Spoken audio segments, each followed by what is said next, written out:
everything shown at Gamescom opening night live. Why is this window so skew? This show was 2 hours long. It was hilarious because I missed the show and I was like, I'll catch up on it later. And I started watching and I was like, I had every intent to just scrub through, and just pause at the big trailers. And I was like, was this 2 hours? And then at that point, I was like, I'm going to go look up a recap. I don't have the time to sit through all of this. I did watch that dude rock up on stage though. And I was like, what the fuck? That dude rushed the stage. Keely did a good job of handling the situation, but God, they need to get security under control there. What developer on earth is going to want to stand on a stage where that shit keeps happening, Well, I think Jeff said it. He's like, this will be the last Gamescom where there's no fence between the stage and the next Gamescom's just going to be a fucking cage match with Jeff Keighley in the middle. Oh my God. But yeah, so it was a 2-hour showcase, and there weren't any whoa, I can't believe, I don't know, the Bloodborne 2 was revealed or something. No Elden Ring DLC. It was more like, hey, and to be fair, Jeff Keighley, I think, did say, hey, it's more just updates on things that we know are coming. And he's actually very good at being forthcoming with that sort of information. He sets expectations, and I think he knows he has to set expectations, else he gets criticized. I mean, it doesn't stop people from completely fucking ignoring him, but I do think if you go back to what he said and then what was revealed, definitely he set the expectations correctly. He was like, these are going to mostly be updates, and guess what? They were mostly updates. Yeah, so I mean, we'll run through it very quickly. Just with this header image, just off the bat, Marvel Snap is now officially out on PC. So it was on PC in early access, I think.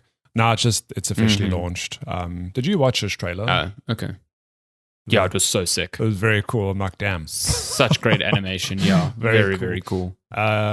Starfield, we got a live action trailer. We got Todd Howard on stage speaking more Starfield stuff. I don't know what they said about Arrow History Untold. I don't know. It's just a new sort of strategy game that goes through alternative history. It's coming out later this year. It looks fine. It's not my type of game, but it looked interesting. Age of Empires 4 received a feature-focused trailer along with an announcement that it's now available on console, Xbox Series X. Yeah, it was a cool little shadow drop. So yeah, if you love your Age of Empires, Microsoft is doing good by you because they keep re-releasing or releasing these games. Yeah, so, I'm like, was it not on console already? What? We got that Alan Wake 2 trailer we touched on earlier. Very cool. Yeah. Phenomenal trailer. Yeah, really. It's really good, mix of live action and game, and very, very creepy, and just sets the tone. So cool. I thought a very good job of setting the tone. Definitely. More Armored Core stuff. This game is out.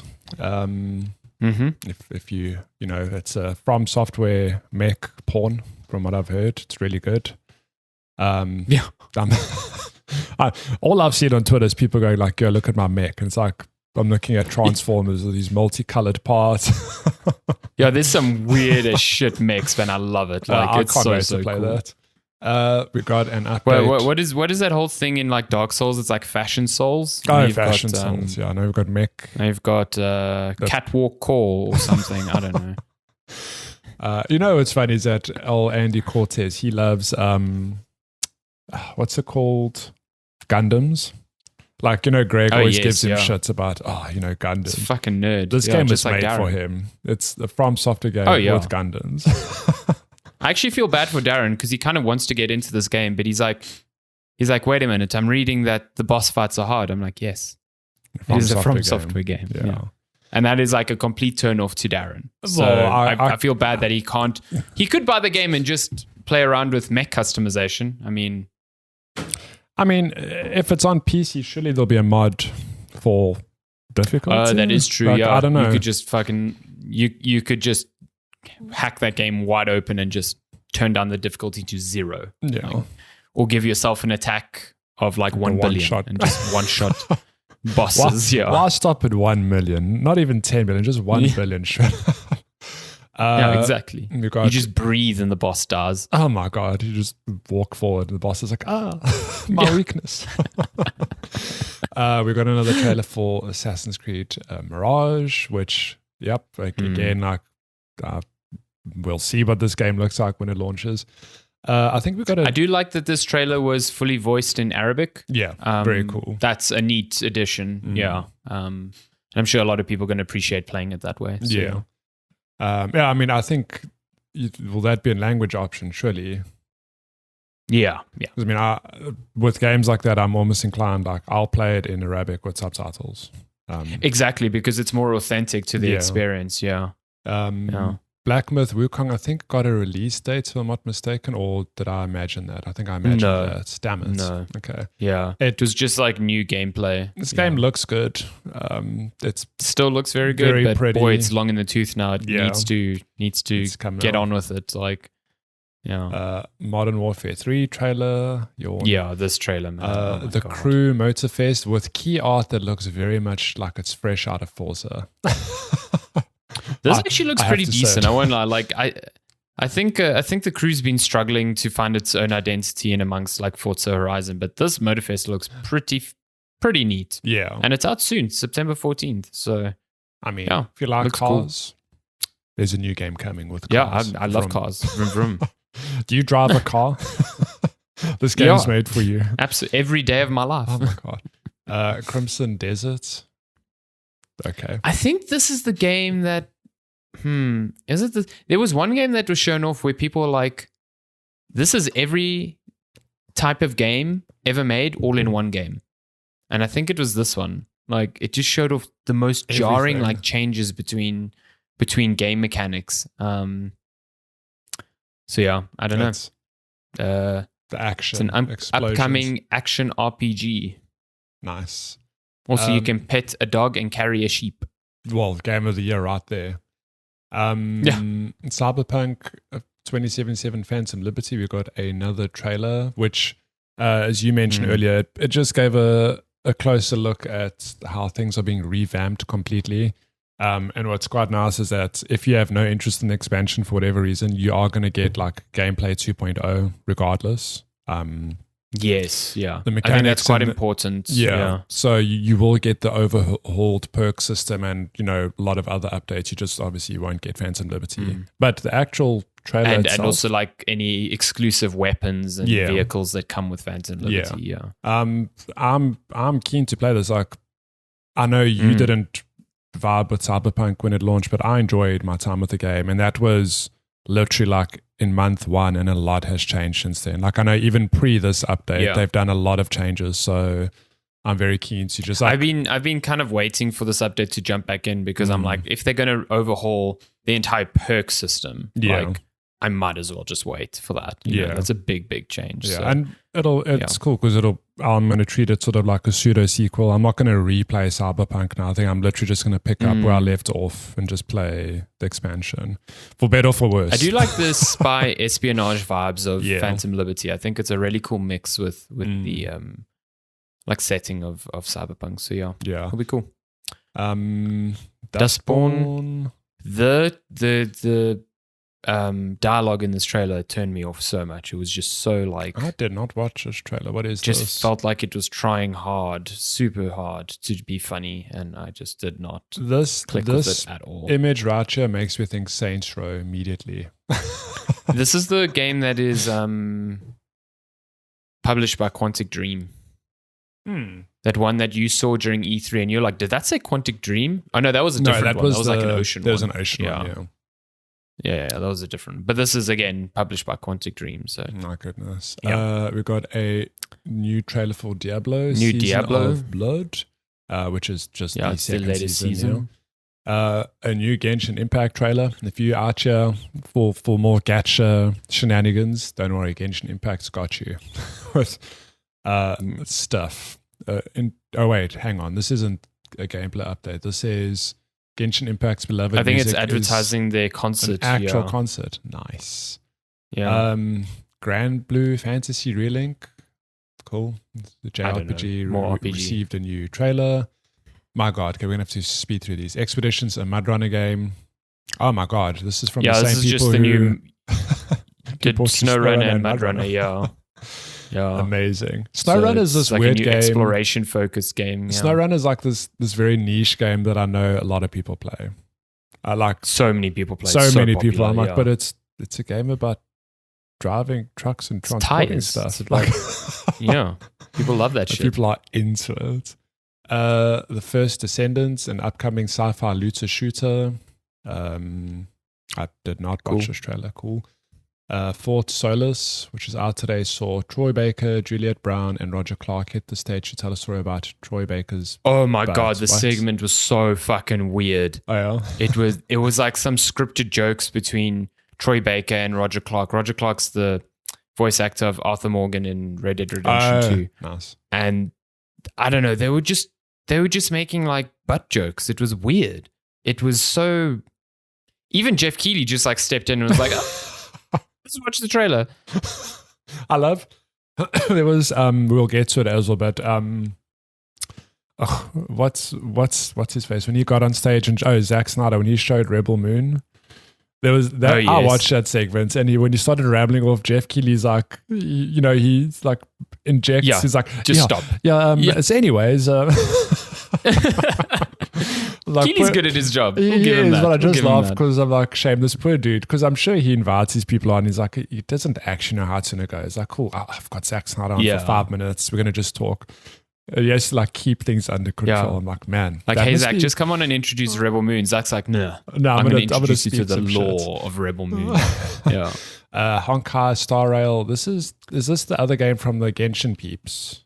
Mm-hmm. So I got a it's PS5. the one that's currently out and people going nuts over. Yeah. It's got a PS5. So it's coming to release. PS5 soon. Yeah. Immortals of Avium. This game launched out already. To no fanfare. I've heard nothing about this game. Sad to say. Literally nothing. Killing Forth the Floor 3. These are Killing games. Forth the Floor.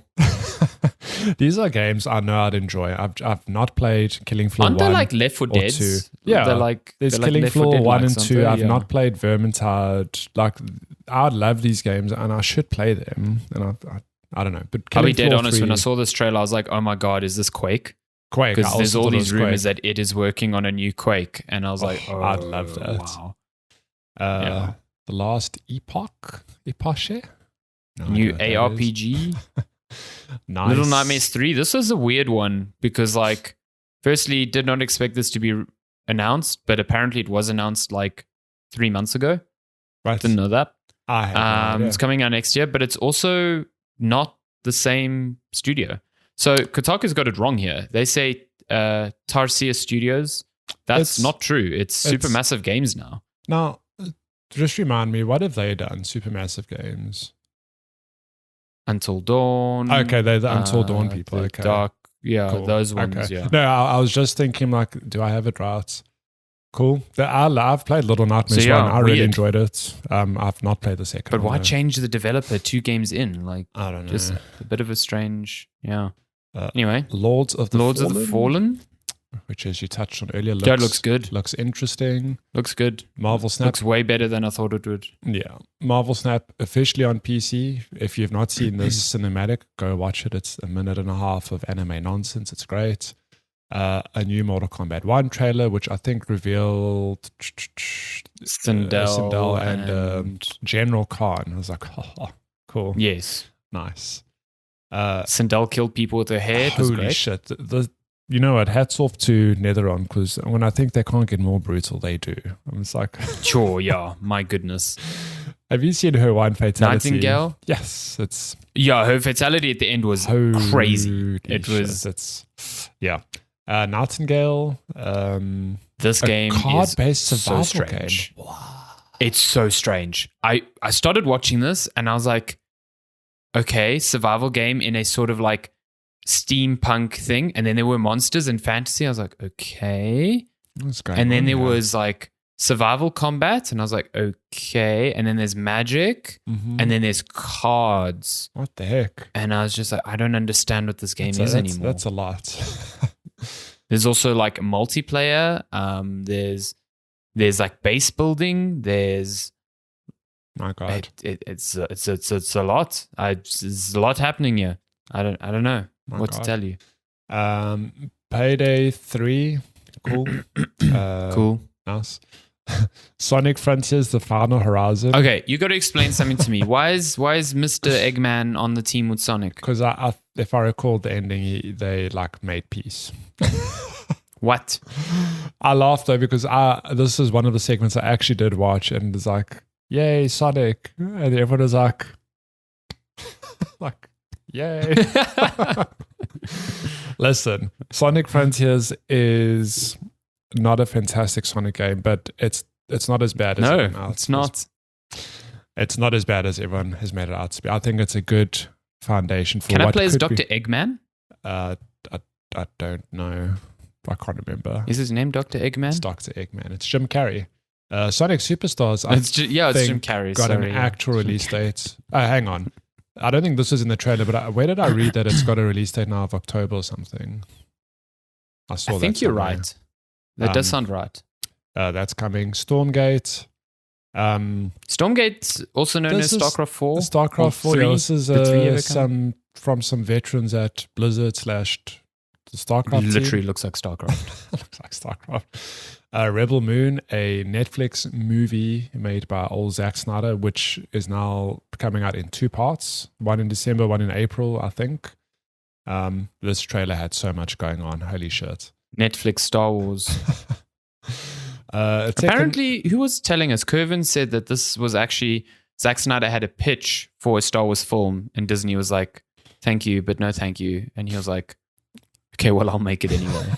Okay, and Star that's Wars, what but we'll call it Rebel Moon. Just like there's even someone with swords that are red. Like, come on. Yeah, it's that is the first thing I saw in the trailer. I was like, oh my God, is that a Sith Lord? Like, come on. Do you know that there's going to be a director's cut? Because he's like, part of my agreement with Netflix was that I could release a director's cut. Do you know how long that director's cut is? Oh my God, it's going to be like 5 parts. 5.5 hours. What? That's insane. Who wants that? Zack Snyder fans. Who? No one. Zack Snyder. Zack Snyder himself wants that. Tekken 8 got a release date. Lunatic. Which I can't. Wow, this screenshots on the trailer looks real bad. It's not great. Like if you the way that it paused makes what's his name? Is it Law? What's the guy who's Bruce Lee but not Bruce Lee? Law. That's it. Look real bad. Under the Waves. Under the Waves. Nice. Looks like a cool little sea exploration thing. Warhaven. A free-to-play melee combat game coming on September 20th. Cool. Zenless The third Zone game 0. from the Genshin Impact people. Oh, really? Oh, my God. Yeah. Okay. This looks sick, though. Zenless Zone Hero. It reminds me a lot of, you played it, Astral Chain. Oh, okay. The combat reminds me a lot of Astral Chain. So, good God, this company is just going to print It's coming soon. Yeah, I know this game is going to be... Look at this combat. It looks so cool. It does look good. Definitely want to play this. This game, thank goodness you're here. The last game that we have on this article. Is this the one that Darren really liked? Yes. Made by the same people who made Untitled Goose Game. It looks, really? Yeah, I remember looking at it. Wait, how do you know that? It says PlayStation Japan. Where did I see that? Wasn't Untitled Goose Game Australian? Maybe I got that wrong. But I might be wrong. Thank goodness you're here, developer. Thank goodness you're here, developer. I could be wrong, but I swear I read that. Cole Supper. Okay. Cole Supper. Now, I'm going to go Cole Supper Games. Cole Supper. Cole Supper. Cole Supper. Games. Doesn't sound familiar. Maybe not. What? Okay, maybe I got that wrong, but I could have sworn that it's the same studio. Okay, well, never we mind. can do... I got it wrong. Untitled... I'm wrong, okay. Did you get it wrong? Huh. Creative shooter from Yorkshire based in London. I must go visit them. Oh. Who knew? I don't know where I read that. So the developers are of Untitled Goose Game. Yeah, they're not working on anything currently. Well, not that they've announced. They're called House. Okay, I got it wrong. Apologies for that misinformation. But that is Gamescom in a nutshell. Game looks good though. We completely forgot to talk about that game. Looks real cool. It does. Good Lord, we spoke about that for long. Let's fly through news. So I think the big other thing this week, and you're going to have to break this down for me because good God. Oh my God. Microsoft to sell off Activision cloud gaming rights to Ubisoft in bid for UK approval. Now, if you had this on your bingo card, I don't know how you did. So in a nutshell, like Microsoft obviously had to go back to the CMA, the Consumer Competition and Markets Authority. And like kind of like come up with an idea with how to like get past their hang-ups over cloud gaming now that the FTC and the EU have kind of like approved or forcibly approved the merger. So Microsoft has almost completely restructured how the deal works in its entirety, and as part of that, they are basically saying that all Activision Blizzard games that they acquire, their cloud streaming rights will be transferred over to Ubisoft. And then Ubisoft will have the ability to choose where those games end up, what services they end up on, for how long they end up, blah, blah, blah, blah, blah. So basically it's taking away the cloud gaming aspect from Microsoft that the CMA was so hung up on. And Microsoft being like, see, look, it's with another third party and we have no control over it. We still own it and we still get profits from that, but we do not control where things end up. So we cannot be anti-competitive and not put things on like a PlayStation streaming platform. That will be Ubisoft's prerogative. So, yeah, that's part of it. It's super weird that it ended up with Ubisoft. But now the CMA has basically said, okay, cool, we're going to have to like start from this, first base and relook at this deal. And there's a deadline set for October 18th for that, which is coincidentally the same deadline that Microsoft has. It's their new like closing date deal time for Activision. So like if they get to that date and still can't close, they're going to have to extend that for a third time. The problem now is that I saw that the EU looked at this and was like, hold on, this deal is like very different now to what we approved. We might have to relook at this. And that is like the complete opposite of what Microsoft would want at this point.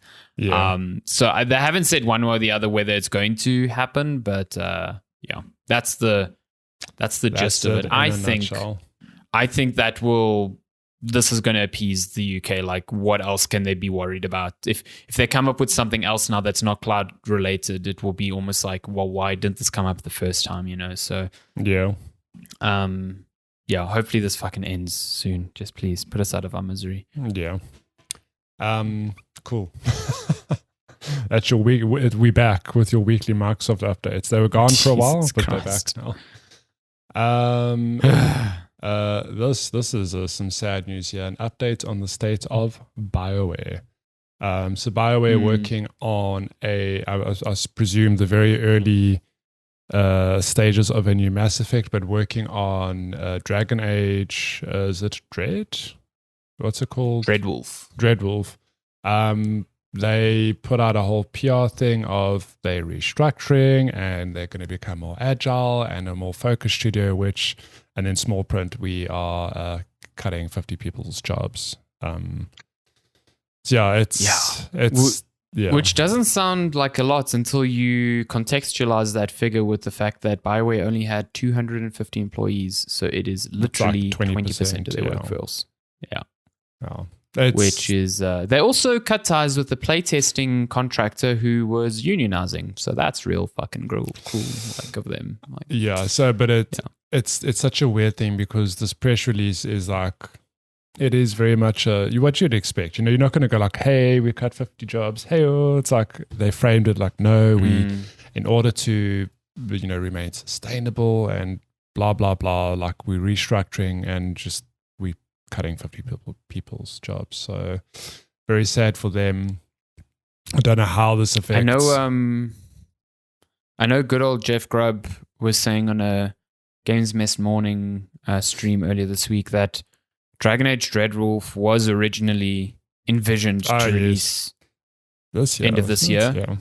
He's now hearing summer 2024, but that date is probably not going to be hit either. So I would expect Dragon Age Dreadwolf end of next year, if not 2025 at this point because of this. Yeah.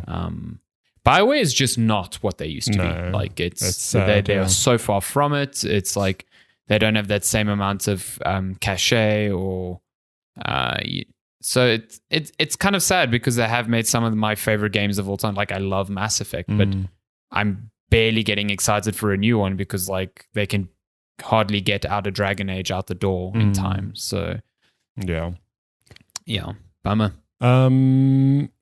Yeah, very sad. Should we pivot back to consoles? Let's just bounce back to Xbox quickly. This is pretty cool. If you like your custom consoles, these things are rad. Yeah, very clever. I like these. So if you want to give your Xbox a new little lease on life visually, Xbox is releasing official console wraps, starting with this Starfield number, which looks really nice. It's literally just a vinyl wrap you wrap around your console. No. So it's not vinyl. Oh, what is it? That's why I think it's so cool. It's not a sticker. It's not like vinyl sticker, like a D brand thing or whatever. It is actually fabric. Oh, is it just fabric? So why did I think it was vinyl? So it's a fabric. You like plop your console down and you literally wrap the fabric around, and then right at the back it like Velcro. Oh, like okay, that's better.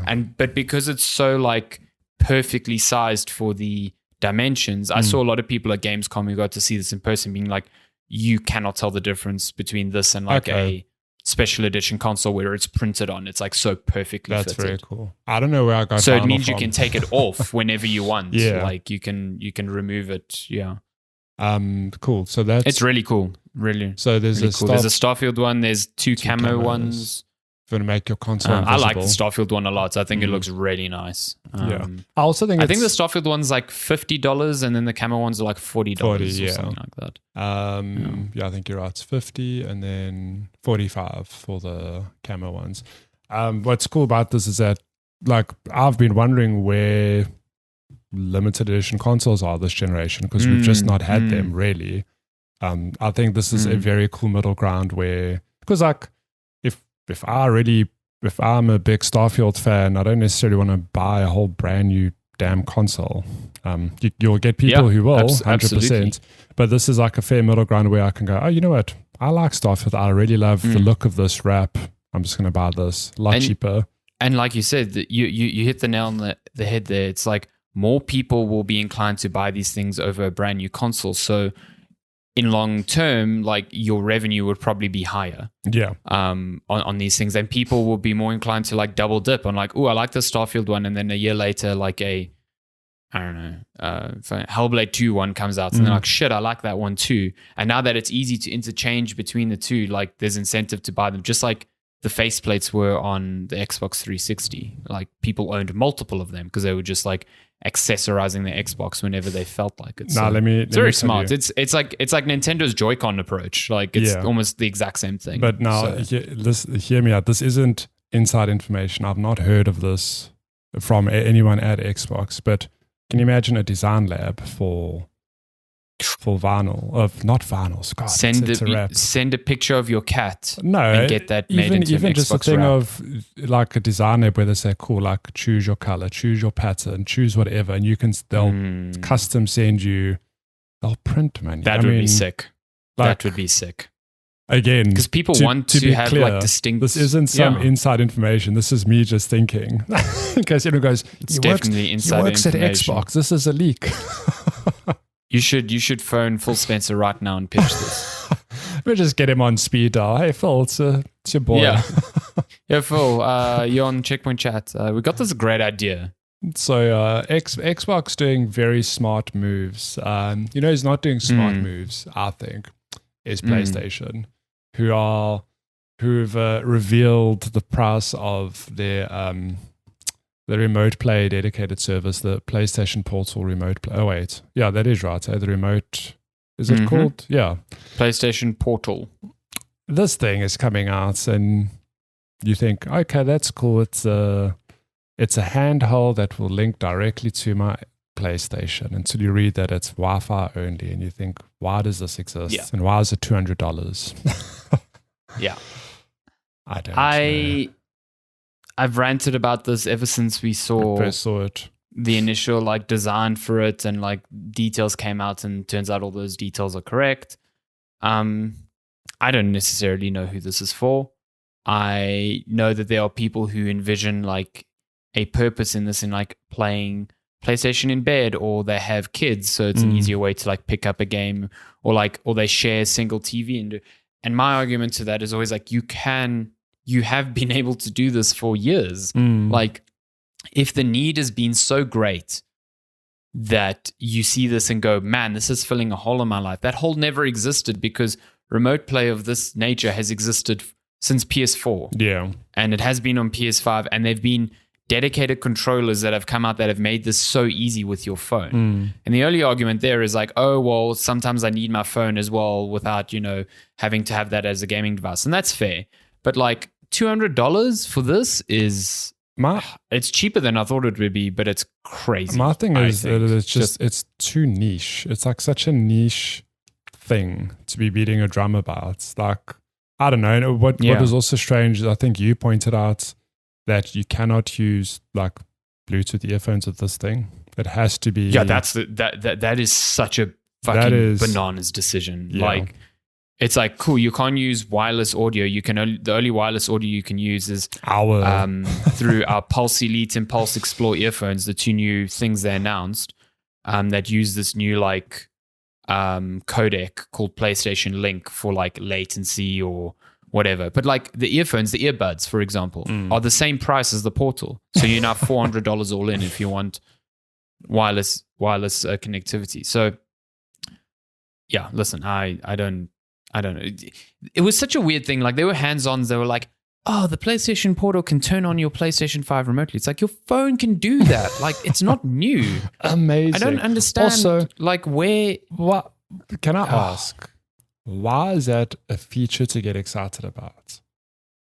Yeah. Like, no, but the thing is, it's been framed as like, oh, this is better than the phone because it can turn your PlayStation on remotely. It's like, no. Your phone can do it. This thing is doing nothing different to what your phone does when it connects to the PlayStation. It's over Wi-Fi. It's over the exact same remote play. The PlayStation has no fucking clue that it's a different device. How would it interact with it differently? It's impossible. So it's like... I don't know. Also, another strange decision on Sony's side is that this PlayStation Portal doesn't support cloud gaming. So you can't just stream PlayStation cloud games directly from the internet to this device, which seems like a real dumb omission in my view. That alone would make it like in regions where cloud gaming is supported quite useful, because it's like, okay, I've got this PlayStation cloud dedicated device with me with a PlayStation controller that I can take around. And I don't know. Listen, I know people are gonna buy this thing. I just don't. I don't know. I don't get it. I don't get why there's been such a big fuss made over this thing. Yeah. It's doing nothing new. Yeah. But yeah, it's coming when? Later this year? Yeah, it says later this year. Yeah. Cool. Then last pieces of news this week. Like Mario, he's retiring, or more his voice actor. Old Charles Mario's dead.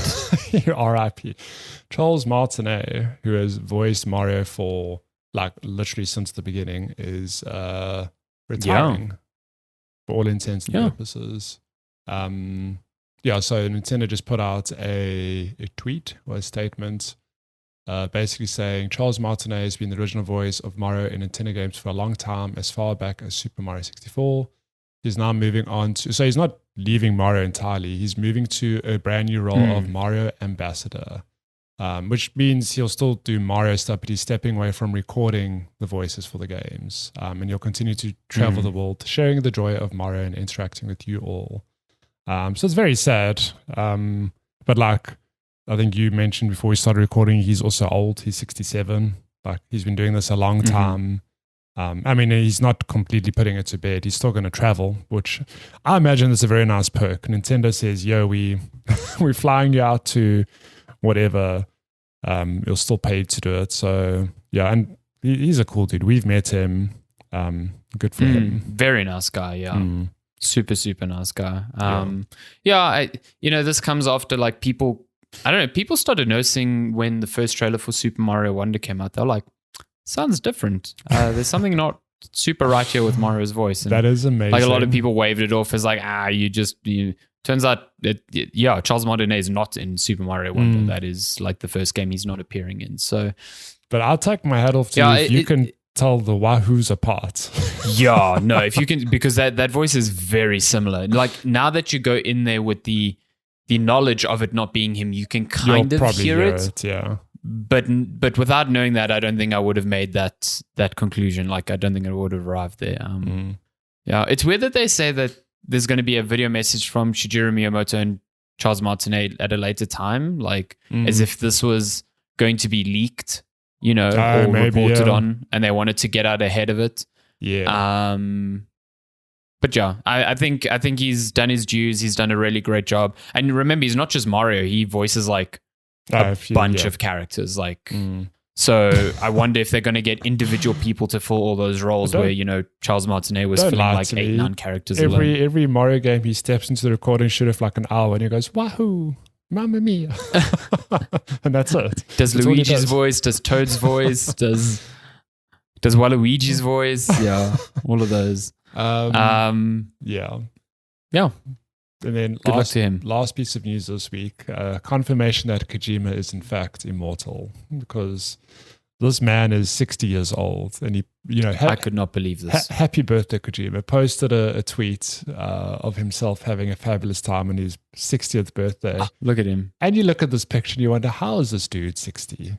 He's immortal. I was floored when I saw this tweet. I was like, I thought he was like a solid 10 years younger than that. Yeah, look, I know he's been around for actual decades, but I think he started his career at like 20 maybe. So he's like late 40s, maybe like early 50s, not 60. I hope I look this good when I'm 60. This dude... Yeah, I wish. He's drinking a serum here that makes him young, like confirmed. I think and this is not to disparage good old Charles Martinet, but like, Hideo Kojima and Charles Martinet are separated by 7 years, and they do not look it. Kojima just looks like 2 decades younger. It's as you pointed out, the secret to youth is Metal Gear. Yeah, the more Metal Gear Solids you release, the more years you knock off, or the more years you add to your potential life. It gives more meaning to the game's name of Death Stranding. I'm just going to stop. Because on that is all the news for this week.